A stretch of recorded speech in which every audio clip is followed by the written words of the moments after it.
L'individualisme est une force, les amis, ce n'est pas une faiblesse. Dans cette vidéo, j'ai envie de vous parler de d'une notion qui est importante. Trop souvent, je trouve qu'on entend parler de ce qu'on appelle l'individualisme d'une manière négative, comme si le fait d'être individualiste, pro-liberté individuelle, était quelque chose de mauvais et que, au contraire, il fallait être plus pro-groupe, pro-collectif, pro-public. Personnellement, tout ce qui est groupe, tout ce qui est masse, tout ce qui est mainstream, tout ce qui est public, ce sont des choses ou bien que je déteste, ou bien que je méprise, ou bien, on va dire, dont je me méfie. Il y a une espèce de narratif que je vois de plus en plus sur les réseaux sociaux. C'est un exemple parmi d'autres du paradigme groupe versus individu. Vous avez un push en ce moment qui est en train d'être fait pour, on va dire, contre les maisons et pour les appartements, contre les voitures, pour ce qu'on appelle les transports en commun, les transports publics. Et c'est toujours c'est toujours des paradigmes en fait où ces gens vont pousser un narratif, où ils vont dénigrer les options qui favorisent l'individu, on va dire la famille nucléaire, et ils vont pusher des options qui favorisent le groupe. Par exemple, ils vont vouloir des villes sans voiture, ils vont vouloir qu'on vit sous dans des appartements, ils vont vouloir tout ça. Et moi, j'ai vécu dans des appartements et dans des maisons, et je peux vous garantir que j'ai toujours préféré les maisons. Je me suis souvent mal entendu avec mes voisins. J'ai souvent eu des problèmes avec mes voisins parce que j'avais un lifestyle qui était différent. Et en fait, à chaque fois que j'ai été confronté au groupe, ma marginalité, ma différence a fait de moi quelqu'un qui était plus ou moins mal vu. Et c'est pour ça que je me méfie du groupe. Et c'est pourquoi je suis pro-individualisme en fait. Moi, je suis un individualiste. Je cherche à m'en sortir moi, quel que soit ce que font les masses. C'est pour ça que souvent, par exemple, les gens me parlent d'expatriation, me disent oui, mais si tout le monde quitte la France, j'en ai rien à foutre que tout le monde quitte la France. Moi, je me suis barré à un instant T parce que c'était dans mon intérêt et je pense à ma gueule. Ça ne veut pas dire que je vais faire des choses qui vont tourner au détriment des autres. Ça ne veut pas dire que je vais scammer les autres. Ça ne veut pas dire que je vais voler les autres. Ça ne veut pas dire que je vais exploiter les autres. Je vais laisser les autres faire ce qu'ils veulent faire. Et de mon côté, je fais ce que je veux faire. Et c'est pareil partout. Et en fait, vous allez voir qu'il y a des ambiances dans certains pays qui sont plutôt pro-individu, pro-liberté individuelle. Il y a des ambiances dans d'autres pays qui sont plutôt pro-groupe, où en fait les gens voient d'un mauvais œil que vous pensiez ou que vous agissiez de manière différente. Inutile de vous dire que si vous êtes dans un endroit qui est pro-groupe, les questions d'entrepreneuriat, de business, de s'en sortir, les gens qui sont, on va dire, qui sont un peu des prédateurs, des go-getters, des entrepreneurs, sont des gens qui vont généralement avoir des difficultés à s'en sortir dans des environnements comme ça. Alors que dans les environnements, évidemment, qui vont favoriser le business, l'individualisme, la liberté individuelle et qui vont récompenser l'effort individuel, ce sont des endroits qui sont idéaux peut-être, pour justement les businessmen. C'est la même différence qu'il y a entre le paradigme capitalisme, communisme. Généralement, d'ailleurs, les gens qui n'aiment pas les voitures, qui disent qu'il faut bannir les voitures, qu'il faut bannir les SUV, qu'il faut qu'il y ait plus de transport en commun, évidemment, vous vous en doutez, ce sont des gens qui sont plutôt à gauche sur le spectre politique. Les gens qui commencent à vous dire que les maisons individuelles, c'est pas écologique, machin, méburde, et qu'on doit tous habiter dans des immeubles, c'est toujours des gens qui sont à gauche sur le spectre politico-économique. Alors au contraire, les gens qui sont pro-voiture, pro-maison, généralement c'est des gens qui sont pro-armes, généralement c'est des gens qui n'aiment pas les taxes, généralement c'est des gens qui sont pro-business. Donc vous voyez, il y a vraiment deux tendances qui sont en train de se dégager. Évidemment, en France, la tendance est plutôt à gauche. On aime la redistribution, on aime le social, on aime faire des taxes élevées pour que tout le monde puisse avoir accès au logement, pour que tout le monde puisse avoir accès aux soins, pour que tout le monde puisse avoir accès à ceci, pour que tout le monde puisse avoir accès à cela. Et évidemment, ça se fait au détriment des meilleurs éléments. Je vais allumer ce petit cigare et je vais vous expliquer pourquoi les modèles qui favorisent l'individualisme sont meilleurs pour la société.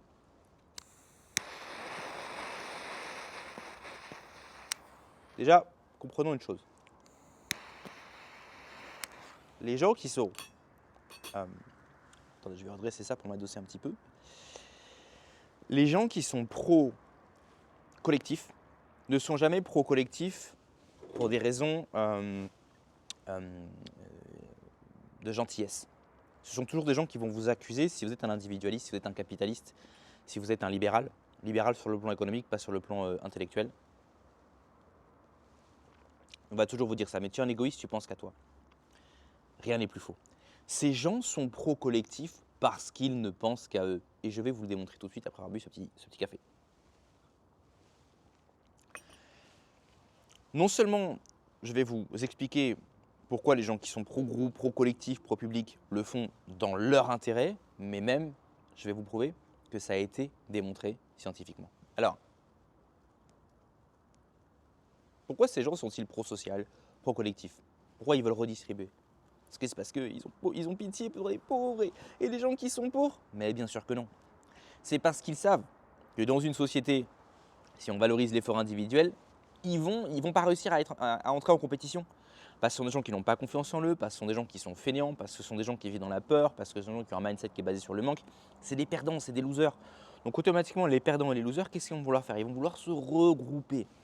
On va se regrouper pour pouvoir faire face aux prédateurs. Et le prédateur, c'est qui? C'est pas le loup, c'est pas le lion.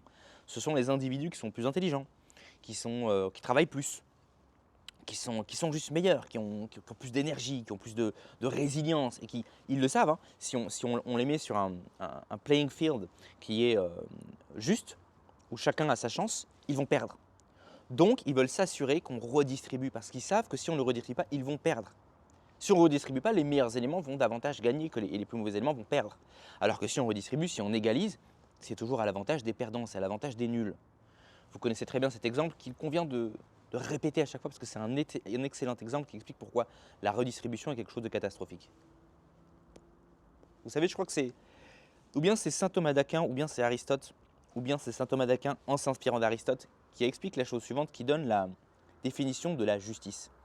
La justice, c'est rendre à chacun selon ce qui lui est dû. C'est ça la justice. Quand vous allez créer des systèmes effectivement de redistribution, ce qui va se passer, c'est que ça va donner la même chose que ce qui s'est passé dans cette salle de classe. On ne sait pas si cette expérience s'est réellement produite ou si c'est simplement une image. Mais vous savez, c'est dans cette salle de classe, il y a des élèves qui ont 17 sur 20 et des élèves qui ont 3 sur 20. Et il y a un prof qui décide, du jour au lendemain, de redistribuer les notes. En fait, on va prendre les notes de tout le monde, on va faire une moyenne, et on va donner la même note à tout le monde. Donc, s'il y a un mec qui a 17 sur 20, l'autre il a 3 sur 20, 17 plus 3 ça fait 20, on divise par 2, tout le monde a 10 sur 20, tout le monde a la moyenne. Ah, c'est génial, on peut tous passer dans la classe supérieure. C'est super le communisme. Parce que l'autre, il est privilégié, hein, parce que tu as 17 sur 20, c'est parce que ses parents, ils ont de l'argent, alors que moi, je vis en banlieue, alors je ne peux pas étudier. Donc c'est super, on redistribue, c'est cool. Je fais ça une fois, tout le monde est content, etc. Puis vient le deuxième contrôle. Le mec qui a 17 sur 20, il est bien dégoûté quand même, parce qu'il a trimé, il a la même note que Rachid. Rachid, il est super content, il en faut encore moins. Il dit, ah, c'est bon, même plus besoin d'avoir 3 sur 20, je mets juste mon nom et mon prénom, j'aurai la même note que Pierre-Édouard Charles. Et Pierre-Édouard Charles, tu vois, il est un peu dégoûté, mais les habitudes sont tenaces, il bosse encore un peu avec Kem, mais un peu moins Kem. Ce coup-ci, il a 14 sur 20. Rachid, il a 2, il a 1 même, parce que la maîtresse, elle n'ose pas lui mettre 0. Sinon, il va être traité de raciste. Ok, il a 15, il a 15, il a 1, bah ça fait 16, on dit pas, ça fait quand même 8 sur 20. C'est même plus la moyenne. Putain, Pierre-Édouard, il est dégoûté quoi. Il dit putain, mon papa, ma maman, ils vont pas être contents, ils vont dire que je n'étudie pas, enfin, maîtresse, ce n'est pas bon, il faut changer de système. La maîtresse, elle se dit, oh, Pierre-Édouard, tu es privilégié, ferme ta gueule. Rachid, il dit, ouais, c'est trop bien, j'ai presque la moyenne, j'ai 8 sur 20, frère. Ouais, il est trop content. Et ça continue comme ça, encore et encore et encore. Et évidemment, ce qui se passe à la fin du process, c'est que plus personne ne fout rien. Les gens qui ne foutaient déjà rien au début, qui avaient 4, 5, 6 sur 20, bon, ils ont des notes encore plus catastrophiques. Mais ils s'en foutent. Ça a toujours été des losers. Par contre, comment ils sont contents de voir que Pierre-Édouard, il est dans la mouise. Comment ils sont contents de voir que Pierre-Édouard, il est dégoûté. Oh, Pierre-Édouard, il se l'a pété trop au début de l'année. Il avait 17 sur 20. Il a 2 comme nous. Alors, Pierre-Édouard, tu fais plus le malin maintenant. Tu as 2 sur 20 comme nous. Avec tes petites lunettes, premier de la classe, c'est fini ça. Hein. Et qu'est-ce qu'ils sont contents. Ils sont, de toute façon, entre 6 sur 20 et 0 sur 20, il n'y a pas de différence pour eux. Mais Pierre-Édouard, lui, il avait une brillante carrière. Il avait un avenir qui lui était promis. C'était un bosseur. Et il va tout perdre. Ce type de système est évidemment à l'avantage relatif, parce qu'on a compris que ces gens-là passent d'une situation de médiocrité à une situation de misère totale. Je vais y venir d'ici une petite seconde. Ces gens qui avaient 6 sur 20, maintenant ils ont 0. Mais pour eux, c'est pareil. Ils préfèrent passer de 6 à 0. Si passer de 6 sur 20 à 0 sur 20 leur permet de voir Pierre-Édouard se casser la gueule, ils vont le faire. Je vais expliquer ça dans une autre vidéo. Je vous explique que les gens, bien souvent, n'ont aucun problème avec l'idée de se tirer une balle dans le pied si ça leur permet de faire du mal à quelqu'un d'autre. Il y a des gens en fait qui ont tellement du mal à dormir en voyant d'autres réussir qu'ils préfèrent s'infliger une peine à eux-mêmes si en faisant cela, ils s'assurent qu'ils vont réussir à faire tomber quelqu'un de plus grand qu'eux. Autrement dit, quelqu'un préfère passer 2 000 € par mois à 1 000 € par mois si ça lui permet d'être sûr qu'au moins il n'y a pas un mec qui gagne 20 000 € par mois dans le village. Voilà. Alors, voilà, c'est pareil partout. Tout système basé sur la redistribution sont des systèmes qui vont, par définition, étouffer les libertés individuelles et renforcer le groupe. Ça veut dire que ça va être à l'avantage de toutes les personnes qui ont des comportements grégaires, toutes les personnes qui ont des comportements basés sur le mimétisme, toutes les personnes qui ont des comportements voilà, où ils vont systématiquement chercher à comprendre qu'est-ce que le groupe pense et copier cette pensée-là. Soit en passant, il y a une étude qui a démontré, j'ai trouvé ça sur Twitter il n'y a pas si longtemps que ça, je pourrais vous la linker en commentaire, mais vous tapez testostérone pro-social strategies. Et évidemment, c'est en anglais. Si vous ne parlez pas anglais, vous n'allez pas pouvoir le lire. Et en fait, l'étude démontrait que les gens qui ont plus de testostérone ont moins tendance à adopter des stratégies pro-sociales. Vous allez me dire, mais qu'est-ce que c'est, Alex, une stratégie pro-sociale? C'est très simple. Ce sont des stratégies qui consistent à promouvoir des valeurs parce que ces valeurs sont promues par le groupe. Autrement dit, les gens qui ont moins de testostérone vont se dire, ok, s'ils sont par exemple au XVe siècle et que l'esclavage c'est à la mode, ils vont se dire, bah, l'esclavage c'est très bien, moi je suis pro-esclavage. Pourquoi? Parce que c'est ce que le groupe dit et qu'ils ont peur d'être marginalisés. Mais si ces gens-là sont nés au XXIe siècle, où l'esclavage est un tabou, ils vont dire, moi je déteste l'esclavage. Pourquoi? Parce que c'est ce que le groupe pense. C'est-à-dire que ce sont des gens qui adressent des stratégies pro-sociales, donc des stratégies de survie, qui consistent à répéter et valoriser ce qui est répété et ce qui est valorisé par le groupe pour être bien vu par le groupe et pour bien s'intégrer au sein du groupe. Là où les gens qui ont un taux de testostérone plus élevé ont tendance à penser par eux-mêmes et par avoir leur propre système de valeurs. Ça a été littéralement démontré scientifiquement. C'est-à-dire que le mec qui a plus de testo, il va regarder un problème, une problématique quelconque, il va vraiment réfléchir. Est-ce que c'est bien? Est-ce que c'est mal? Est-ce que c'est vrai? Est-ce que c'est faux? Quelle est la vérité là-dedans? Où est le bien là-dedans? Où est le vrai là-dedans? Et il va essayer d'adopter cette pensée-là. Et s'il arrive à une conclusion qui est l'inverse de ce que le groupe pense, il aura les couilles de le dire. Alors que les hommes qui sont faibles, effectivement, eux vont tout de suite se ranger du côté du groupe. En adoptant des systèmes basés sur la redistribution, en adoptant des systèmes basés sur le groupe, vous favorisez le second type d'hommes. Des hommes qui n'ont pas de testostérone, des hommes qui sont faibles, des hommes qui sont lâches, des hommes qui n'ont pas de... C'est pas avec des gars comme ça qu'on construit une société. Vous voyez ce que je veux dire? Il n'y a pas d'héroïsme, il n'y a pas de sacrifice, il n'y a pas de martyr, il n'y a pas de leadership. C'est simplement, qu'est-ce qu'il faut? C'est le vert? Moi je suis vert. C'est le rouge? Moi je suis rouge. Vous voyez ce que je veux dire? C'est pour ça aussi qu'on a en France, je crois, 92% de gens qui ont pris des injections quand ça a été promu par la télé. Pourquoi? Parce que la télé l'a dit, le président le dit, les stars le disent, le groupe a parlé. Je vais me soumettre au groupe. Ceux qui ont refusé l'injection sont une espèce très rare. Et ce sont des gens qui sont capables de penser par eux-mêmes, ce sont des gens qui sont capables d'adopter des comportements qui va leur valoir d'être marginalisés, qui va leur valoir d'être marginalisés socialement, mais aussi peut-être professionnellement. Ce sont des gens qui ont une grosse paire, qui n'ont pas peur de penser par eux-mêmes, qui n'ont pas peur de se dire ça, ce n'est pas bien et moi, je ne vais pas le faire. D'accord? Plus vous allez valoriser ce type d'homme, plus en fait, ces gens vont avoir tendance évidemment à se renforcer, puisqu'on leur permet de toucher le fruit de leurs efforts. Hein. Ce sont des gens qui travaillent plus dur, ce sont des gens qui sont plus résilients, donc ils vont se renforcer, ils vont se reconnaître entre eux, ils vont s'allier pour faire des choses, pour faire avancer la société dans la bonne direction. Et ces gens-là vont finir par former une sorte d'aristocratie où ils vont légitimement dominer sur le bétail, sur les moutons, sur la plèbe, qui, de par leur comment dirais-je, leur type humain, sont des gens qui sont faits pour être dominés. Et c'est pour ça que moi, j'aime pas la démocratie. La majorité des gens ne peuvent pas penser par eux-mêmes, n'ont aucune paire de cojones, pour pas me faire griller par YouTube, et ont besoin de leaders pour les dominer, pour leur dire quoi faire, pour leur dire quoi penser, et même bien souvent pour les contraindre à faire ce qui est bien.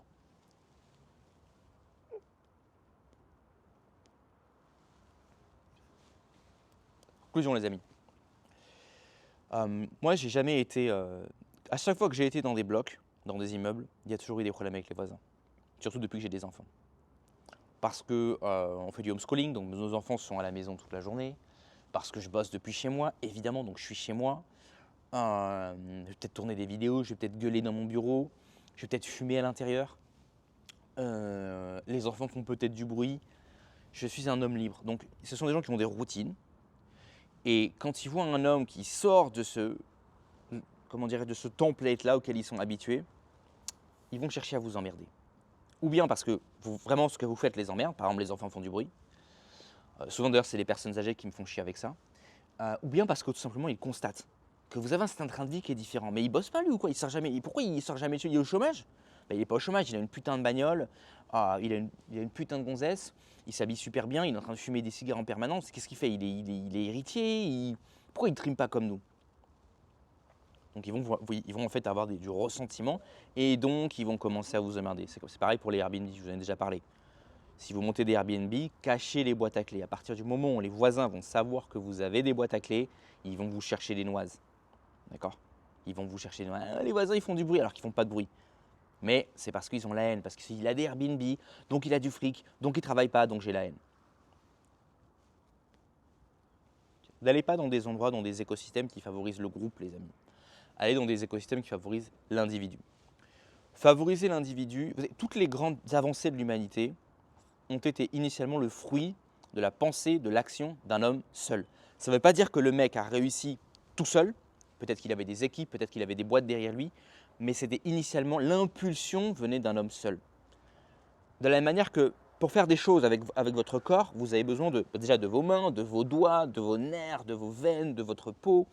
Vous avez besoin de tout un arsenal de choses biologiques. Mais tout commence au niveau de la pensée. Si vous n'avez pas une pensée qui est droite, qui est ferme, vous ne pourrez pas passer à l'action. Quand vous allez passer à l'action, vous avez besoin de plein de choses. Au niveau de votre corps, au niveau des gens avec lesquels vous allez collaborer, ok.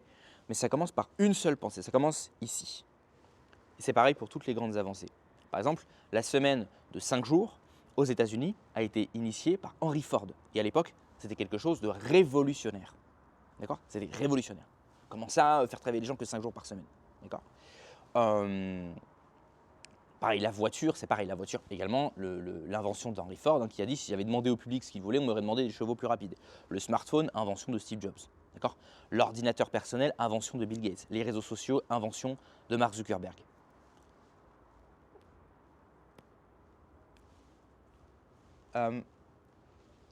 Si aujourd'hui, pareil, dans le monde anglophone, vous avez comme ça un revirement de situation, on commence à être pro-liberté d'expression, il y a des choses qu'on peut dire sur Internet qu'on ne pouvait pas dire il y a 2 ou 3 ans, c'est grâce à 2 personnages, Elon Musk et Donald Trump, d'accord, qui, de par leur puissance économique, par leur soft power et leur hard power avec leur fric démentiel, font des choses qui changent l'Amérique et l'Amérique change le monde. Il y a cette expression en anglais qui dit quand l'Amérique éternue, l'Europe attrape la grippe. C'est pour montrer l'influence. Donc c'est toujours un homme seul qui va faire ces grandes inventions. L'électricité, Thomas Edison. Si aujourd'hui on a l'électricité, ce n'est pas parce qu'un groupe de zadistes se sont mis ensemble et se sont dit on va redistribuer les dividendes. C'est parce qu'il y a un mec qui s'est enfermé et qui a trimé 15 heures par jour. Ok?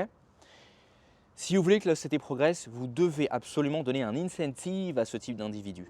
Parce que c'est des gens qui vont prendre le risque de s'enfermer, de bosser jusqu'à qu'ils arrivent à trouver un truc.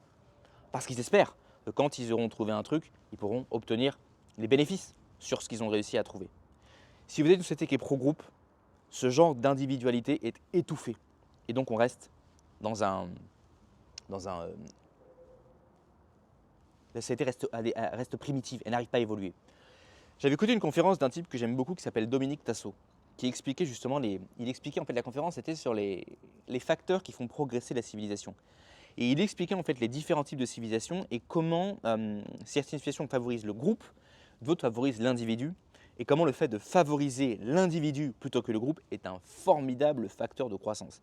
Favoriser l'individu ne veut pas dire qu'on va laisser crever les gens qui sont tout en bas de l'échelle, les gens qui ont des coups durs. D'accord ? Mais ce qui va se passer en fait paradoxalement, c'est qu'en favorisant l'individu, on favorise l'innovation, la société progresse, elle est donc capable d'acquérir plus de ressources. Et comme on a plus de ressources, on a plus de ressources en trop qu'on peut utiliser pour aider les gens qui sont dans la difficulté. Donc en favorisant l'individu, on se retrouve avec une masse de ressources plus élevée, même si elle sera inégalement répartie, mais la masse de ressources globale est plus élevée. Et on va pouvoir utiliser cette masse de ressources pour aider les gens qui sont dans la faiblesse. Le but du capitalisme, les amis, n'est pas l'égalité. Le but du capitalisme, c'est l'abondance. Cette abondance ne sera pas redistribuée de manière égale. Mais dans les systèmes capitalistes, les gens qui sont en bas de l'échelle sont dans une situation qui est 1000 fois meilleure que ceux qui sont, ne serait-ce qu'au milieu de l'échelle, dans un système communiste. Le communisme, c'est on crève tous de faim et on est obligé de trimer parce qu'il y a des soldats qui nous y obligent, parce que c'est pour le parti, pour la révolution. D'accord ? C'est en fait, on fait avancer les gens avec un flingue. Le capitalisme, c'est man, tu fais ce que tu veux. Si ça marche, on te file de l'oseille. Si ça ne marche pas, dommage, tu as perdu ton temps et ton fric. D'accord ? Automatiquement, ça va stimuler, ça va stimuler les meilleurs éléments. Vous allez voir que systématiquement, je suis sûr qu'en commentaire de cette vidéo, vous allez avoir des gens qui vont critiquer le capitalisme. Systématiquement, les gens qui critiquent le capitalisme sont des gens qui sont dans l'échec. Vous ne trouverez jamais quelqu'un qui a réussi, qui s'est fait lui-même dénigrer le capitalisme. Ou bien des gens qui sont dans l'échec, ou bien des fils de bourgeois, dont papa est cadre chez EDF ou je ne sais pas quoi. Et évidemment, ils sont nés dans l'abondance, ils ont fait Sciences Po, etc. Et ils vont venir critiquer le capitalisme. Mais des gens qui se sont fait eux-mêmes, et évidemment, ils sont rares en France parce que c'est un pays où il y a très peu de mobilité sociale. Vous ne direz jamais des gens qui se sont fait eux-mêmes, qui ont réussi par eux-mêmes, critiquer le capitalisme. Ou alors, petite exception, ce sont des gens qui vont le critiquer en façade parce que leur business le demande. Typiquement, des gros youtubeurs mainstream français, Squeezie et compagnie. C'est des gens qui ne vont jamais tenir un discours tel que celui que je tiens actuellement parce qu'ils savent que leur audience ne peut pas entendre ce discours. Et en tant que youtubeurs mainstream, ils sont obligés de dire à l'audience ce que l'audience veut entendre. Mais en arrière-plan, vous allez voir ces gens, qu'est-ce qu'ils font? Ils créent, ils sont avec des avocats fiscalistes, ils sont avec des juristes, ils sont en train de créer des structures pour faire quoi? Pour payer moins d'impôts, pour faire quoi? Pour optimiser leurs profits. D'accord? Mais ça, c'est un background, c'est derrière le rideau. Méfiez-vous des gens qui sont pro-groupe et n'ayez jamais honte d'être pro-individualiste, de penser à vous-même et de bosser sur vous-même. De toute façon, vous n'avez de contrôle que sur vous-même. Blablater sur les réseaux sociaux, commenter, rager à cause de l'économie, à cause des politiciens, ne vous mènera nulle part, les amis. Si vous voulez des conseils business, mindset, expatriation, ça se passe dans le lounge. N'hésitez pas à mettre des commentaires, abonnez-vous à la chaîne, likez, et on se retrouve plus tard sur l'épisode d'Empire Digital. Ciao.